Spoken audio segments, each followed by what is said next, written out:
Hi guys, Phil McGilvray here from Grandma's Jars. Thank you so much for joining us. Today I'm really excited to be starting a new tutorial series, our top 10 tips for paying off debt. Over the years we've had the joy to work with hundreds and hundreds of couples and individuals, helping them take control of their finances and pay off their debt forever. So we're going to be sharing with you over the next 10 tutorials the tips and the techniques that we've successfully used over that 15 years to help our clients take control and get out of debt. Today we're starting with tutorial 1, and I know it sounds really obvious, but tutorial 1 is no more debt. And I know that sounds really obvious, but one of the things that we found is that debt has become such a big part of the Australian psyche, the Australian way of managing our finances, that we just see it as normal, as the way we've just got to do things. But the reality is that's not the case. And while debt might seem the easy way to do things to start with, it always comes back to bite us in the bum. And when it does, often it's a real struggle to get out. So what I want to talk you through today is just the importance of saying to yourself, making or drawing that line in the sand, that commitment that, okay, we're not taking on any more debt. We can do life without debt. So what I want to take you through is just a couple of the little graphs that we use with our clients when we're sitting down with them and talking through the importance of coming to that commitment. And hopefully it'll make sense to you why debt is such a destructive force when it comes to trying to build a strong financial foundation. Okay, the first thing that we do with clients here is I take them through what I call a are we living above the line or below the line scenario. Where we want to be ideally is we want to be living in a situation where before we spend, we save, then we spend.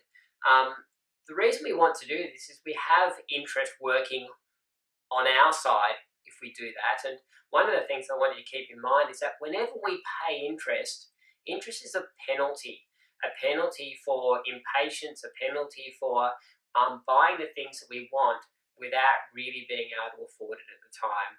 Whereas interest earned is a reward for taking our time, saving the money first, and then using cash to pay for things.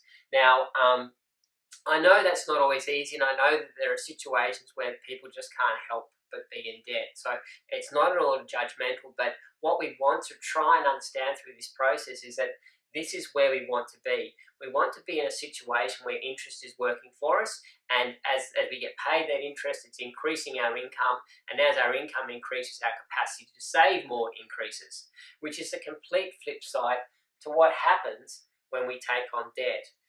In our cultures today, it's very much the norm for young people to finish school or finish university, and because they haven't been able to save anything, with their first pay packet or within a couple of months of receiving their first pay packet, they're out buying a new car and getting a car loan to do it because they haven't been able to save the cash to buy a car. And the problem is we go the whole hog. We don't just go, well, I'm going to buy a $5,000 car. Instead, we look at a $10,000, $15,000, $20,000, $25,000 car. And we've put ourselves into a hole from day one. So instead of living in a situation where we're paying cash for what we've got, we take on debt, which makes it harder to save going forward, because in paying that car back, we've basically borrowed money from tomorrow to buy the car today.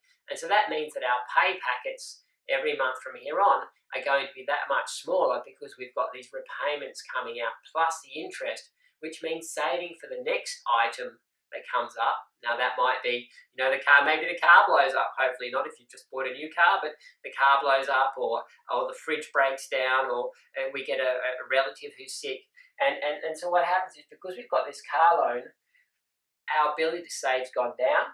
We might start to pay that off a little bit, but then as soon as the next thing comes along, we've got no choice but to put it on the credit card, or to redraw from our line of credit, or to get an interest-free loan to pay for it. And this spiral, the more debt we take on, the less savings we have, and therefore the harder it is to dig ourselves out of this hole. Now that's what we specialise here at Grandma's Jars, helping people go from here where we're in a situation where things just seem to be getting worse, to here where we're living above the line, where we're using cash to pay for things and having interest work in our favour rather than against us. Now, I know interest at the moment, interest rates are at best 2 or 3%, but I can tell you I'd rather be earning 2 or 3% than paying, the 9, 10, 11% that we're paying on car loans, or the 18, 19% we're paying on credit cards. There's a 20% turnaround there, and that makes a significant difference over a period of time. So our goal is to help people go from here to here, and your goal is to fill in this hole first and foremost, and the starting point for that is taking on no more debt, so this hole's not getting any deeper. Then we can actually start filling it up and move into a cash situation. What I also want to talk to you about over here is our second graph, which is what I call the debt spiral. And the debt spiral, which flows on from here, is very much that we've got to remember on this side here we've got surplus income, and down here we've got deficit income. As our debt goes up, so do our repayments, and therefore our surplus cash, so the amount that we've got left over at the end of each month after expenses have been paid for, goes down. So the amount goes down, down, down, down, down, and it's very hard without a budget. You never really know where is that point where suddenly, because I've got so much debt and I've taken on so many more repayments, where is that point where my surplus income has evaporated and I'm now in a situation where my expenses are outweighing my income. And often we don't know where this point is until 2, 3, 4 months later, where all of a sudden those expenses that we used to just be able to pay from our paycheck to paycheck living, we'll just use next month's pay to cover that, all of a sudden starts to get stretched because we've got all these expenses banking up and our income just doesn't seem to be covering it. And that can be a very scary situation to be in. And again, our goal at Grandma's Jars is to try and identify for you, well, where is this point? Where is that point where our income outweighs our expenses?